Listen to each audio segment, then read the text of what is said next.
আমার একটাই বলার আছে, আজকে যে ঘটনা হয়েছে ডিআই অফিস কসবাতে, ওটাতে আমরা দেখলাম হঠাৎ করে কিছু টিচার্স ওরা এসে ওখানে ঢোকার চেষ্টা করে, তখন একটা পরিস্থিতি তৈরি হয়। আমাদের 6 জন ইনজার্ড হয়েছে, একজনের ইঞ্জারি অনেকটাই বেশি আছে। তো আমার এটাই আবেদন থাকবে যত টিচার্স আছেন ওদের কাছে, যদি ওদের কোনো প্রোগ্রাম থাকে, কোথাও ওরা ডেপুটেশন দিতে চাইছে বা অন্য কিছু কোনো প্রোগ্রাম যদি থাকে, ওরা যদি আমাদেরকে আগাম খবর যদি দেয়, আমরাই ফ্যাসিলিটেট করে দেবো। মানে কোনোভাবে পুলিশ কারো আগেনস্ট নেই। পুলিশ বাধ্য হয়ে কোনো অ্যাকশন নিয়েছে যখন ওদের উপর কিছু অ্যাটাক হয়েছে, ফিজিক্যাল ইনজারি হয়েছে। আদারওয়াইজ আমরা প্রস্তুত আছি, গভর্নমেন্টের তরফ থেকে ইনস্ট্রাকশন খুব ক্লিয়ার আছে। আমরা সবাই টিচারদেরকে, মানে আমাদের ওদের প্রতি রেসপেক্ট আছে, সহানুভূতি আছে। কিন্তু যদি ওদের কোনো প্রোগ্রাম যদি থাকে, পুলিশকে, লোকাল পুলিশকে যদি জানানো হয় টাইমলি, দেন নিশ্চয়ই পুলিশ ফ্যাসিলিটেট করবে। এটাই আমার বলার আছে। এ থেকে কোনো ইন্টিমেশন পুলিশের কাছে ছিল না। যখন ওরা ওইদিকে যাচ্ছিল, আমাদের কাছে একটা জেনারেল ইন্টিমেশন আমরা আঞ্জা মারফতে আমরা পেলাম দ্যাট এইরকম হবে। সেইভাবে আমাদের, যেহেতু মানে ওরা ডিআই অফিসে যাবে, কেউ এক্সপেক্ট করে না দ্যাট ডিআই অফিসে গিয়ে কোনো এরকম সিচুয়েশন হবে।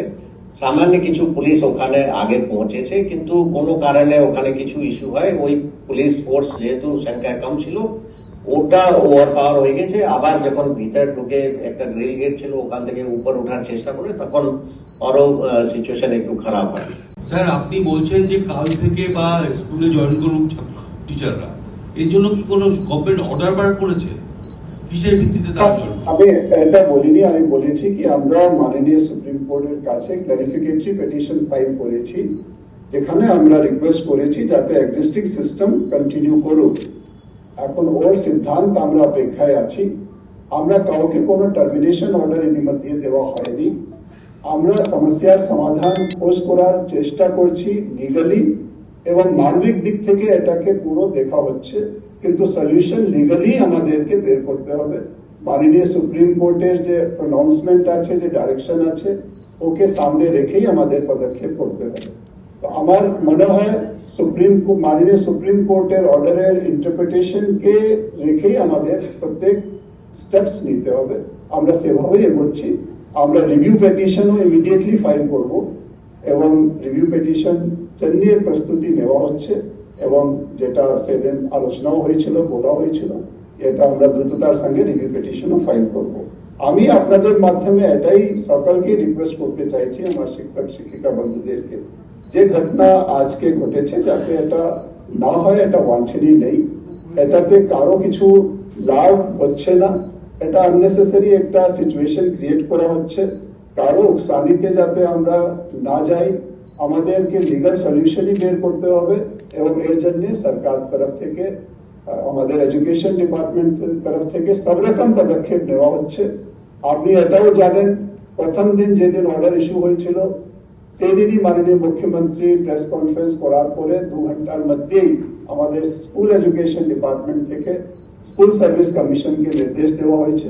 তো আমাদের তরফ থেকে কোনো সেরকম ঘাটতি নেই যেটাতে এই প্রসেসকে কোনোভাবে আরো মানে কোনো ইম্পেডিমেন্ট আসুক। আমরা সব রকম চেষ্টা করছি, লিগালি সলিউশন খোঁজ করার চেষ্টা হচ্ছে। আমরা চাইছি শান্তি শৃঙ্খলা বজায় থাকুক, এবং যদি ওদের কোনো বক্তব্য থাকে ওরা ঠিক জায়গায় জানাতে পারে, কিন্তু এর জন্য নিজের হাতে ল অ্যান্ড অর্ডারকে নেওয়ার কোনো অবকাশ নেই, কোনো প্রয়োজন নেই। আমরা যখন আলোচনা করছি, কথা বলছি, ওদের ইস্যুস গুলোকে ওরা 10টা পয়েন্ট সেদিন নেতাজি ইন্ডোর স্টেডিয়ামে যেটা দিয়েছিল, ওর পরিপ্রেক্ষিতেও স্টেপস গুলো নেওয়া হচ্ছে। তাহলে যখন আমরা কাজ একসঙ্গেই মিলেই করছি, এবং মাননীয় সুপ্রিম কোর্টের অর্ডারের মাধ্যমেই আমরা এর সমাধান খোঁজ করার চেষ্টা করছি, তাহলে এর মধ্যে কোনো মতবিরোধের অবকাশ নেই। আমরা চাইছি শান্তি শৃঙ্খলা বজায় থাকুক এবং সবাই শান্তিতে থাকুক, এটাই আমাদের বক্তব্য। আমরা ক্লারিফিকেটরি পিটিশনের as soon as আমরা অর্ডার পাই, আমার মনে হয় আমাদের নেক্সট স্টেপস গুলো আমরা নিতে পারবো। কমপ্লিট পিকচার আসবে নিশ্চয়ই।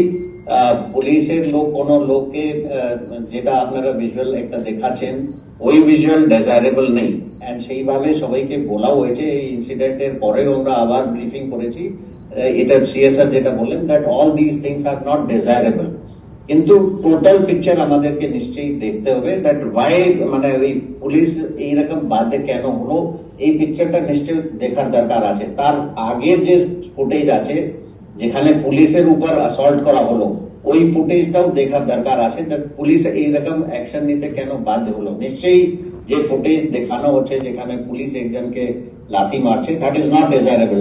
আমি নিশ্চয়ই এটা অন রেকর্ডই বলছি that is not desirable. But why this has happened that entire incident, এই পুরোটা ইনসিডেন্টই আমরা একটা রিপোর্ট চেয়েছি। আমাদের ডিসিপি যারা ফিল্ডে আছেন ওরা রিপোর্ট দেবেন, তারপরে আমরা দেখবো ফার্দার কি কি করণীয় আছে। আমি এটাই বলবো শেষে কি যাতে এই সিচুয়েশনই অ্যারাইজ না করে এর জন্য সকলকে সর্বতার আহ্বান জানাচ্ছি, রিকোয়েস্ট করছি সকলকেই কোঅপারেট করতে হবে, আইন শৃঙ্খলা বজায় রাখতে হবে, কোনো এরকম অবস্থায় তৈরি না হয় যাতে এরকম যে আজকে ঘটনা ঘটেছে এটা হওয়ারই কথা নেই, হওয়ার বাঞ্ছনীয় নেই। আমি সকলকেই রিকোয়েস্ট করবো এটাতে যাতে আবার না হয় এর জন্য সকলকে সহযোগিতা করতে। প্রশাসন সবসময় সবার সঙ্গে আছে, সবসময় প্রস্তুত আছে। কোনো এইরকম ঘটনাকে আমরা কখনই এনকারেজ করি না, কোনো লাঠিচার্জ কোনো এরকম অ্যাকশন না হয় এটাই সবচেয়ে ভালো, কিন্তু এটাও দুঃখের ব্যাপার যাতে আর না হয় এটাই আমি সকলকে রিকোয়েস্ট করবো। এই সিচুয়েশনই যাতে না ঘটে, এরকম সিচুয়েশনই যাতে না হয় এটাই আমি সকলকে রিকোয়েস্ট করবো।